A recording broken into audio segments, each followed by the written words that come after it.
Sziasztok! Ma a magyar nyelv egyik legfontosabb, és hát mondjuk ki, legtrükkösebb logikai kulcsát vesszük elő. Tudom, ez olyasmi, ami rengeteg tanulónak okoz fejtörést. De nyugi, ígérem, a végére minden a helyére kerül. Na, vágjunk is bele. Itt van a központi kérdés, amivel szerintem szinte mindenki találkozik, aki magyarul tanul. Hová vagy hol? Ugye elsőre nagyon hasonlónak tűnnek. Mindkettő a helyre vonatkozik, de a magyarban, higgyétek el, ég és föld a különbség. És hogy fogjuk ezt megérteni? Hát, egy igazi végződés párharcon keresztül. Képzeljetek el két szinte ikertestvérnek tűnő szóvégződést, amik mégis teljesen mást jelentenek. Nézzük is meg ezt a küzdelmet a gyakorlatban.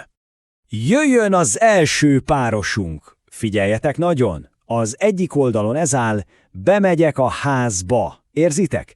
Itt mozgás van, egy irány, valami történik. A másik oldalon pedig, bent vagyok a házban.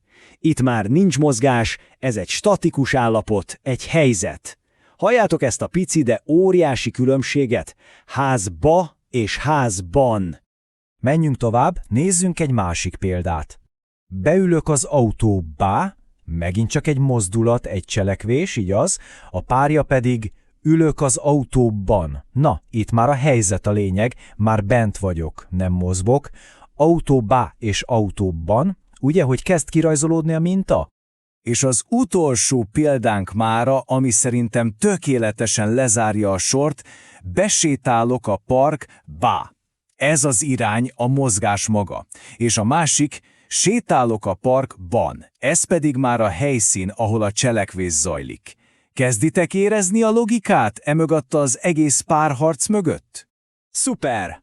Most, hogy láttuk a példákat a csatatéren, ideje felfedni a titkot. Jöjjön a kulcs, az a pofon egyszerű szabály, ami ezt az egész rejtvényt egyetlen csapásra megoldja. Szóval a lényeg a következő, és ez tényleg a kulcs. A magyar nyelv különbsége tesz a dinamika, tehát a mozgás, és a statika, vagyis az állapot között. Ha van egy mozgás egy cél felé, vagy bele egy célba, az mindig a hová kérdésre válaszol. Viszont ha már ott vagyunk egy helyen, egy fix helyzetben, az a hol kérdésre ad választ. Tehát az egész a mozgás kontra helyzet körül forog. Hogy még egyszerűbb legyen, gondoljatok erre így. A nyíl az a mozgás, az a hová. Ehhez tartozik a ba vagy a bevégződés.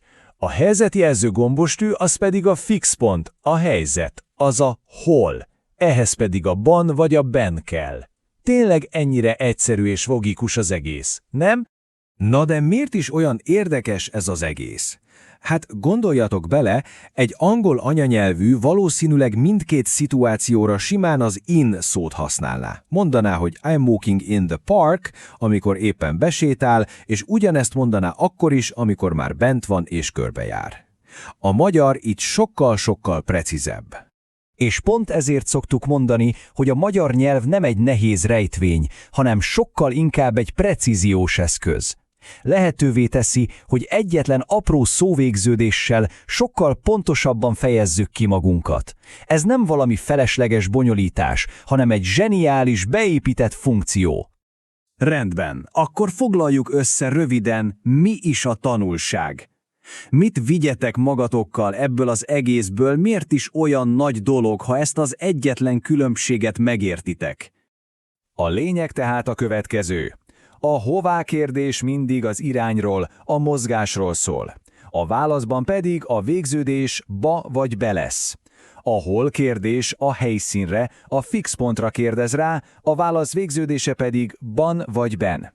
Ha ezt elsajátítjátok, egy óriási lépést tesztek a magabiztos magyar tudás felé. Gondoljatok rá úgy, mint egy szuper eszközre a precíz kommunikációhoz. És most, hogy ez a kulcs már a ti kezetekben is van, a kérdés már csak az, a magyar nyelv melyik következő ajtaját fogjátok vele kinyitni. Köszönöm, hogy velem tartottatok.